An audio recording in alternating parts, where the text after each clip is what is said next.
Olá, meu irmão, minha irmã. Mais uma vez estou aqui contigo para fazer o estudo do Catecismo da Santa Igreja Católica através do livro Catecismo Maior de São Pio X, pela editora Eclésia. Nessa série de vídeos iniciais, né? Estamos nos debruçando sobre os capítulos primeiros que tratam sobre o credo apostólico. Creio em Deus Pai, Todo-Poderoso, Criador do céu e da terra, e em Jesus Cristo, seu único Filho, nosso Senhor, que foi concebido pelo poder do Espírito Santo, nasceu da Virgem Maria, padeceu sob Pôncio Pilatos, foi crucificado, morto e sepultado. Desceu à mansão dos mortos, ressuscitou ao terceiro dia, subiu aos céus e está sentado à direita de Deus Pai Todo-Poderoso, donde há de vir a julgar os vivos e os mortos. Creio no Espírito Santo, na Santa Igreja Católica, na comunhão dos santos, na remissão dos pecados, na ressurreição da carne e na vida eterna. Bom, já tratamos de boa parte dos artigos e chegamos agora no nono artigo. No vídeo anterior, paramos em donde há de vir a julgar os vivos e os mortos e creio no Espírito Santo. Agora, no nono artigo, falaremos a respeito da igreja em geral. Depois do creio no Espírito Santo, vem na Santa Igreja Católica e na comunhão dos santos. Bom, nos debrucemos agora sobre a nossa parte, né, que nos cabe como igreja. Vamos lá. Ato de fé. Meu Deus, eu creio em tudo o que vós revelastes e a Santa Igreja nos ensina. Porque não podeis enganar-vos nem enganar-nos, e expressamente creio em vós, único e verdadeiro Deus, em três pessoas iguais e distintas, Pai, Filho e Espírito Santo. E creio em Jesus Cristo, Filho de Deus encarnado, morto e ressuscitado por nós, e que a cada um dará, segundo as suas obras, o prêmio ou castigo eterno. Nesta fé quero viver e morrer. Senhor, aumentai a minha fé. Bom, vamos então dar início ao estudo. Que nos ensina o nono artigo na Santa Igreja Católica, na comunhão dos santos. O nono artigo do Credo nos ensina que Jesus Cristo fundou sobre a terra uma sociedade visível que se chama Igreja Católica e que todas as pessoas que participam desta igreja estão em comunhão entre si. Bom, o primeiro ponto já demonstra que a igreja não foi fundada por Constantino, como alguns falam, mas pelo próprio Jesus Cristo. Igreja esta que é visível, sim, ela é visível através do corpo de Cristo, as pessoas que compõem a igreja, mas ao mesmo tempo ela é invisível também, a igreja que está dentro de nós, aqui nós fazemos parte. Então, a igreja católica, ela não se restringe ao prédio. O prédio pode ser corrompido, o prédio pode ser destruído, o prédio pode dar espaço a uma rave, por exemplo, como que acontece em alguns lugares da Europa. Mas a igreja, ainda assim, prevalecerá, permanecerá de pé, pois é a promessa de Deus que as portas do inferno não prevalecerão contra a igreja. Porque depois do artigo que trata do Espírito Santo, se fala imediatamente da Igreja Católica. Depois do artigo que trata do Espírito Santo, fala-se imediatamente da Igreja Católica para indicar que toda a santidade da Igreja deriva do Espírito Santo, o qual é o autor de toda a santidade. O que quer dizer a palavra igreja? A palavra igreja quer dizer convocação ou reunião de muitas pessoas. Quem nos convocou ou chamou para a Igreja de Jesus Cristo? Fomos chamados para a Igreja de Jesus Cristo por uma graça particular de Deus, a fim de que, com a luz da fé e a observância da lei divina, lhe prestemos o devido culto e alcancemos a vida eterna. Este é o propósito da Igreja. O propósito da Igreja é unir aqueles que creem em Cristo, transmitir para outras pessoas a fé em Cristo, o conhecimento sobre Cristo, para que nós busquemos cultivar em nossas vidas os talentos que Deus nos dá e assim alcancemos a vida eterna. Esse é o grande propósito da igreja: levar o cristão a alcançar a vida eterna. Onde se encontram os membros da igreja? Os membros da igreja se encontram parte no céu e formam a igreja triunfante, parte no purgatório e formam a igreja padecente, e parte sobre a terra e formam a igreja militante. Veja que aqui o catecismo ele faz uma distinção entre três corpos dentro dessa igreja. Três grupos, melhor dizendo, né? Nós somos o corpo místico de Cristo. Exatamente por isso somos o corpo místico de Cristo. Porque a igreja não se restringe àqueles que estão aqui na terra. Ela é composta por aqueles que já estão salvos, e estes são chamados de igreja triunfante, a igreja que já está na glória eterna com Deus. Aqueles que estão neste momento no purgatório, que estão padecendo, veja, o purgatório é para almas que já estão salvas, mas precisam ser purificadas para estarem diante de Deus. Então, esta é a igreja padecente, aqueles que padecem pelos seus pecados, e parte sobre a terra e formam a igreja militante, que devemos, no caso, ser nós. Somos de fato igreja? Isso é um questionamento válido. Essas diferentes partes da igreja constituem uma só igreja? Sim, essas diferentes partes da igreja constituem uma só igreja e um só corpo, porque têm a mesma cabeça, que é Jesus Cristo, o mesmo Espírito que as anima e as une entre si, e o mesmo fim, que é a felicidade eterna, a qual é gozada por uns e esperada por outros. Vejam, a igreja triunfante, a igreja padecente e a igreja militante são a mesma igreja. Isto porque temos Cristo, cabeça, Cristo é a cabeça da igreja, somos parte deste corpo místico de Cristo. Somos todos salvos, né? Seremos salvos ou buscamos a santidade graças à ação do Espírito Santo. É Ele quem nos anima, é Ele quem nos conduz, é o nosso advogado.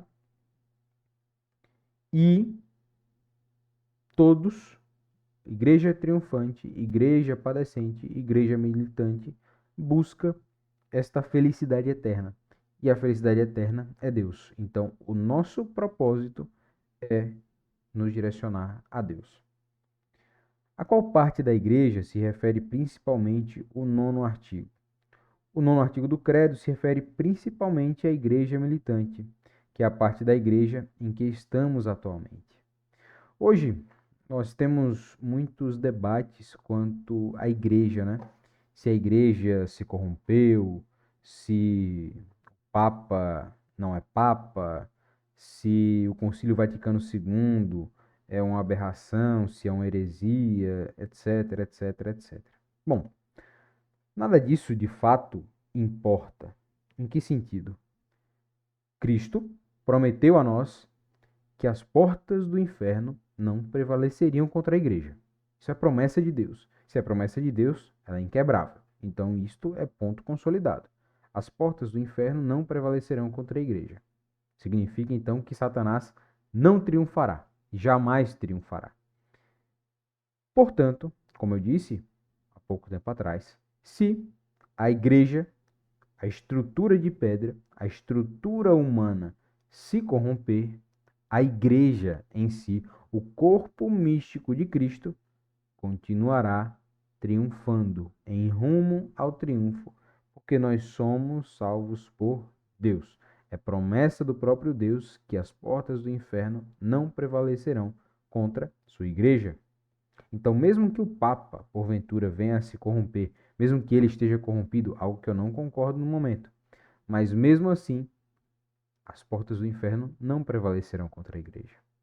Haverá pessoas como você, por exemplo, que talvez com seus pecados, grandes ou pequenos, ainda assim busque Deus. Porque esse é o grande ponto do cristão. Vamos pecar. Vamos pecar. Somos mortais pecadores, mas devemos ter aversão ao pecado. Veja, quando Cristo veio, ele disse: não há nenhum justo, nenhum sequer. Então, todos pecaram, todos se afastaram da obediência, todos se afastaram de Deus. Mas precisamos ter horror ao pecado. Então, mesmo que você peque, você não deve ter amor ao pecado. Veja, eu não estou falando de um pecado consciente, onde você quis pecar, onde você pecou conscientemente com o desejo de pecar. Aí você tá cuspindo em Cristo na cruz. Mas onde você caiu em pecado, tropeçou. Neste caso, veja, mesmo que você tenha pecado, seu papel como cristão é não desistir de você mesmo. Porque Cristo não desistiu. Cristo já sabia dos seus pecados e mesmo assim morreu na cruz por você. Então você também não pode desistir de si mesmo. É nosso papel, como falhos, pecadores, não desistirmos de nós mesmos, nem desistir daqueles que estão à nossa volta. Esse é o nosso papel. Buscar a Deus é reconhecer que somos pecadores, que somos dependentes de Deus, que só pela graça de Deus nos afastamos do pecado, só pela vontade de Deus ficamos firmes na caminhada rumo ao céu, rumo a Jesus Cristo. Então, neste sentido, mesmo que peque, você deve se manter firme. Mesmo que peque, peça perdão.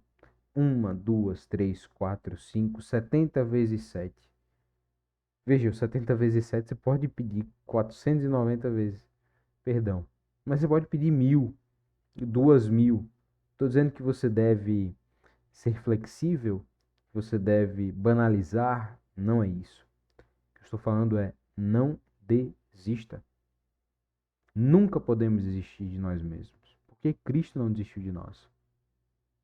Quando uma pessoa tira a própria vida, por exemplo, naquele momento ela desistiu de si. Naquele momento ela deixou que a, a sensação, o desânimo tomasse conta dela. Nós não podemos ser esse tipo de pessoa. Precisamos ser aquela pessoa que não desiste de si. Que mesmo caindo, que mesmo falhando, mesmo sendo falho, reconhece suas falhas e fala: Senhor, eu preciso de vós. Eu preciso de ti.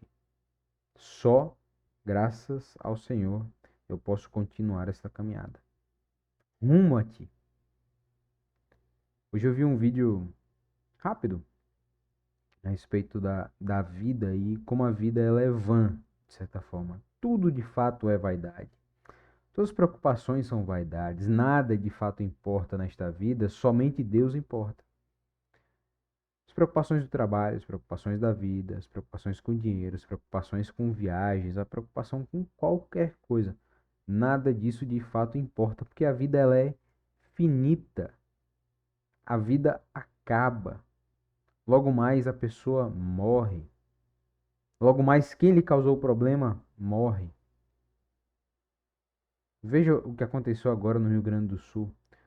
Num dia tudo estava bem, no outro tudo se tornou um caos. Quantas pessoas vocês não conhecem que agora estão bem, brigando, ou sorrindo, brincando, enfim, e no outro dia morrem? Quantas vezes vocês já conheceram um caso ou tiveram um caso de alguém que você tinha uma contenda, uma briga, uma desavença com essa pessoa e essa pessoa morreu? Bom, e agora? O que resta desse problema? Nada. Tudo foi vaidade. Por exemplo, quando meu avô, que foi quem me criou, faleceu, durante minha vida nós tivemos muitas desavenças, né? Pelo estilo dele, não vou entrar aqui em detalhes, não é o momento, mas pela forma dele agir, nós tínhamos muitas desavenças, apesar de eu amá-lo muito. E por muito tempo eu tive muita raiva por algumas atitudes dele. Mas no leito de morte dele, eu beijei os pés dele e a sensação daquilo foi como se tudo o que aconteceu em minha vida relacionado a ele, durante o nosso convívio, o meu relacionamento com ele, tivesse anulado os problemas. A sensação para mim foi isso.